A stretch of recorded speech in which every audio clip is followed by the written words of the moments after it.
Alrighty, I hope everyone is able to see my screen here. It looks like it's still loading. Okay, there we go.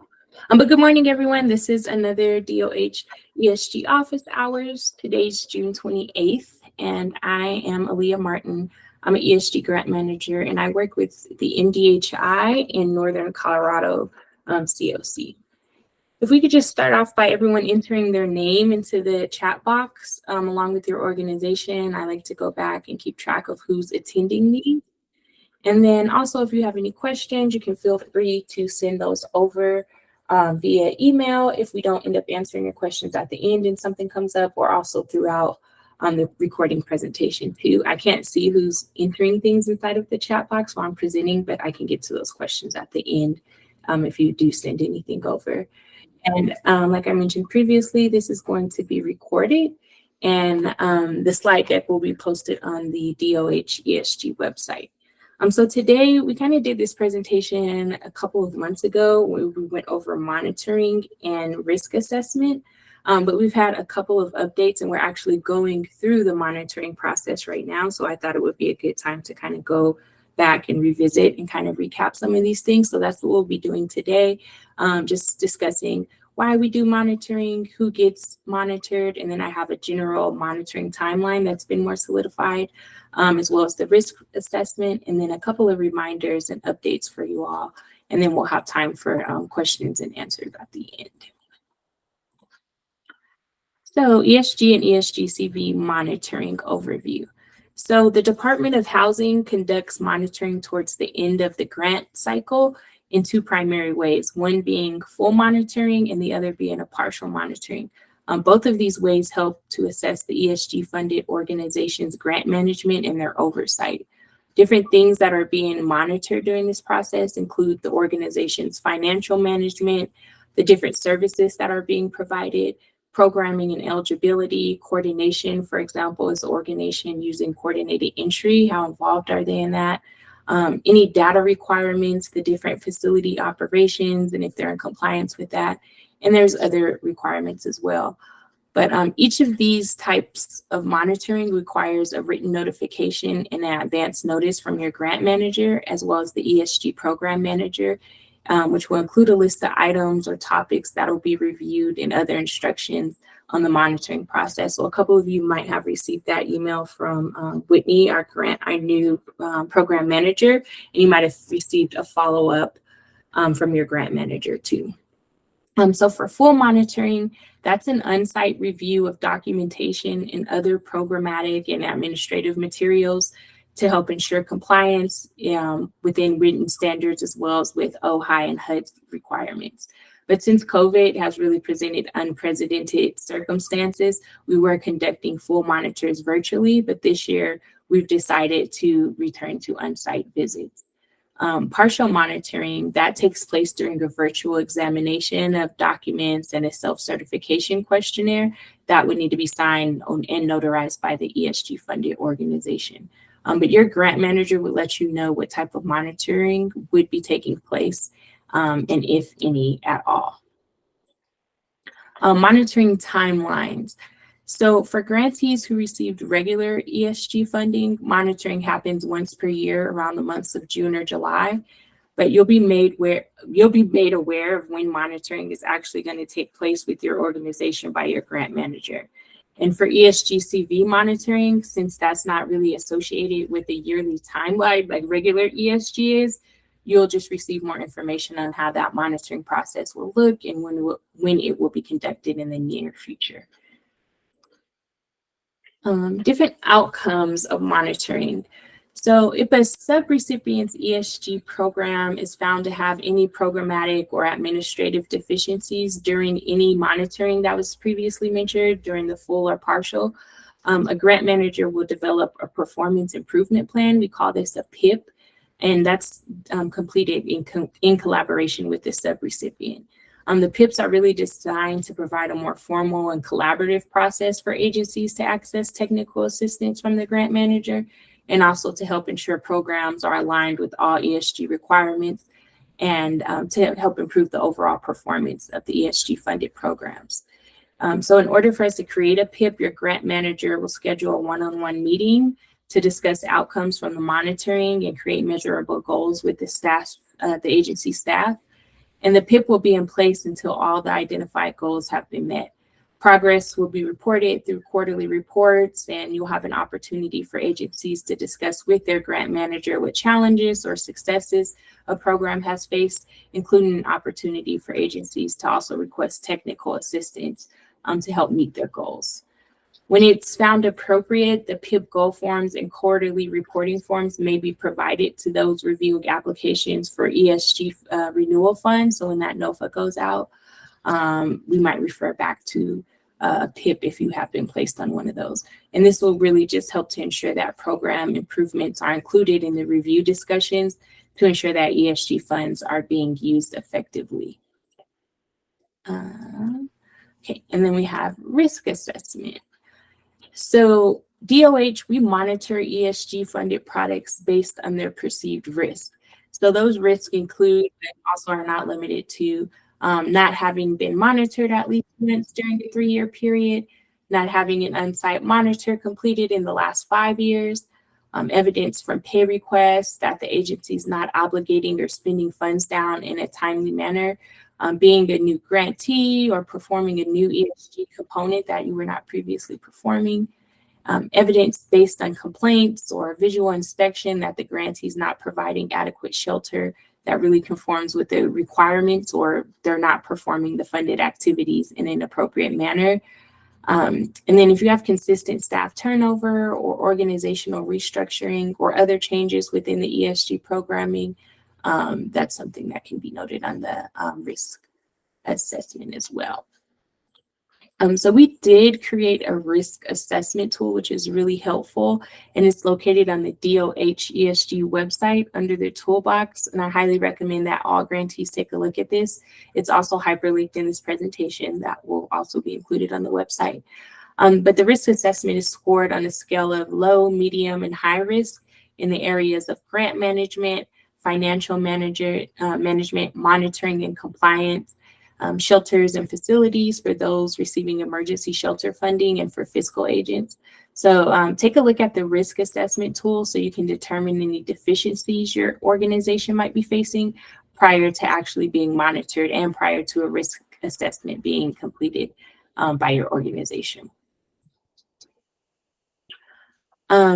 There's also a walkthrough of the risk assessment tool that's on the DOH ESG website as well, which will show you exactly how to use the tool.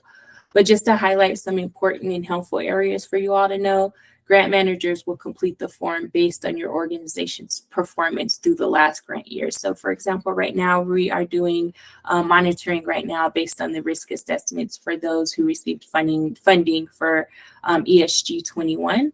And not really ESG 22 yet, since that grant cycle just started. All ESG and ESG CV grantees will have some areas that might be flagged as high risk, so don't be alarmed by this.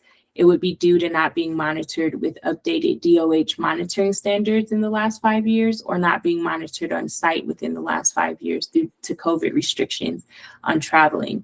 So those are just important things to keep in mind. When selecting grantees for monitoring, after all grantees for a funding cycle have had a risk assessment completed, a portion of those grantees with the highest risk will be selected for monitoring, and that'll either be a partial or a full monitor, as we discussed. But keep in mind, again, that just because your score might have been high, you might have scored high risk in one area, it doesn't mean that you're necessarily doing something wrong or that there are issues. Your grant manager will be able to provide you with the most insight in regards to your scores. And we're currently in the process, like I said, of completing monitoring right now for ESG 21 grant cycle. And if you did score high, it's likely due to your agency not having an on-site monitoring completed in the last 5 years, which was made impossible due to the COVID restrictions at the time. So definitely want you all to keep that in mind. And that's all I have for as far as monitoring and the risk assessments. I did have a couple of reminders and updates I wanted to share. So all ESG grant agreements are in the process of being executed. Thank you all so much for your patience. I know this has been an extreme delay. But once your agreement has been executed, you'll receive an email from your grant manager with next steps. A couple of you should have already received executed agreements. We got a ton coming in this week. Hopefully the remaining we will have by the end of next week, fingers crossed. And all ESG grantees will be allowed pre-agreement costs backdating to April 1st when your grants should have actually been executed. And we're allowing that because they were not executed in a timely manner. And also to keep in mind, the state fiscal closeout is July 12th. So please be sure, especially if you are receiving ESGCV funding, that you get all of your outstanding pay requests submitted by this date to avoid a significant delay in your organization's disbursement of funds. Those funds will still be able to be processed, those pay requests, but if they are submitted after the 12th, you're looking at a 6 to 8 week plus delay just because of the closeout. They're not really focusing on, our accounting and budgeting team is not really focusing on processing pay requests during that time. So please keep that in mind. And if you have any questions, right now would be the time. I'll go ahead and stop sharing my screen.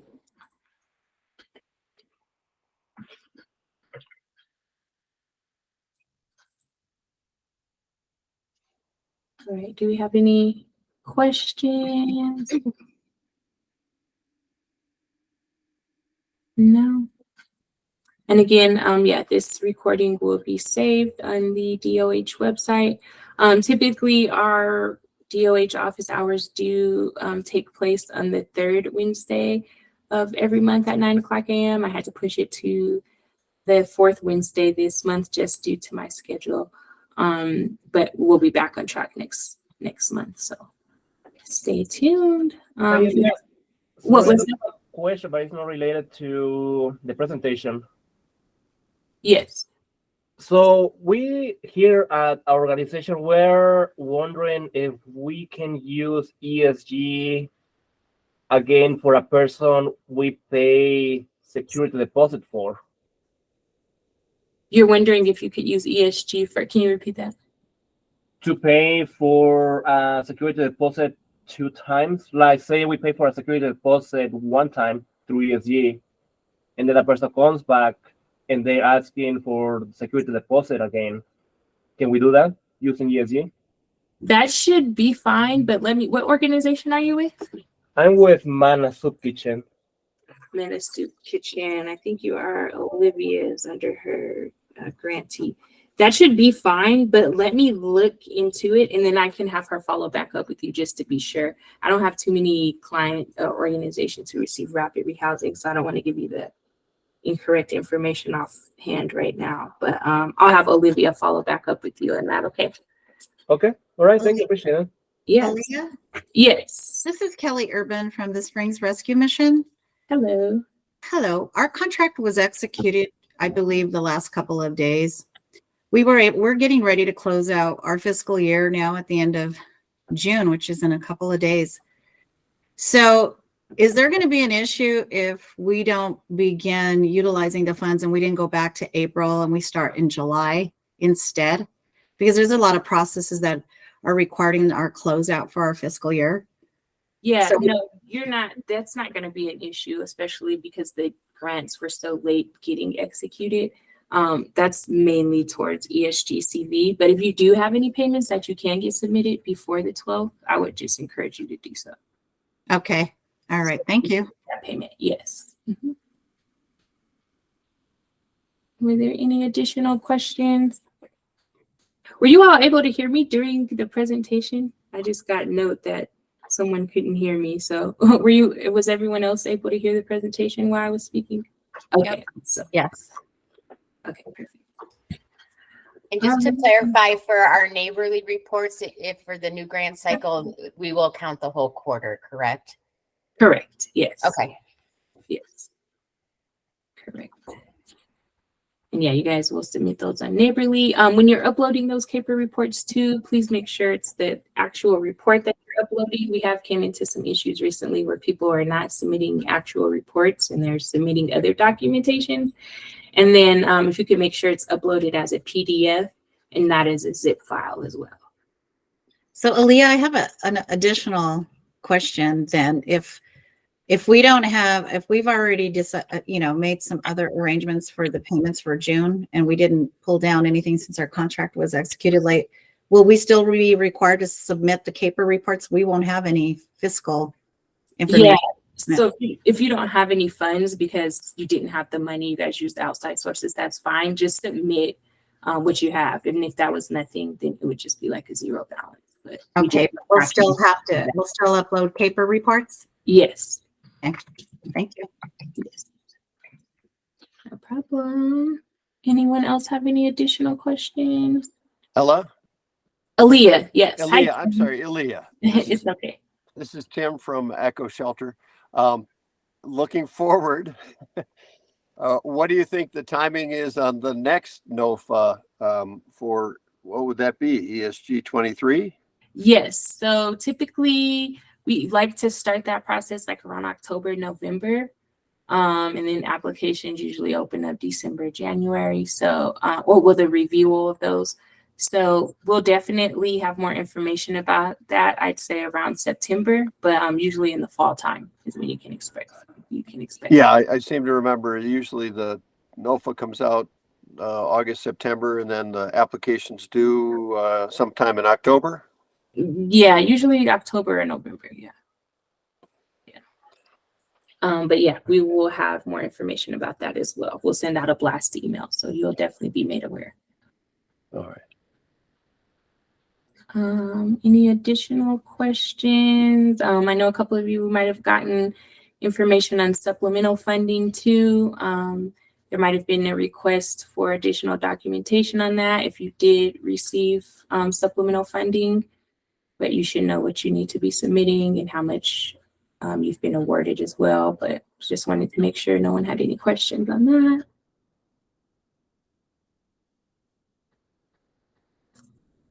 Alrighty, sounds good. Well, if there's nothing else, I will let you all get back to your morning. And thanks for joining me this morning.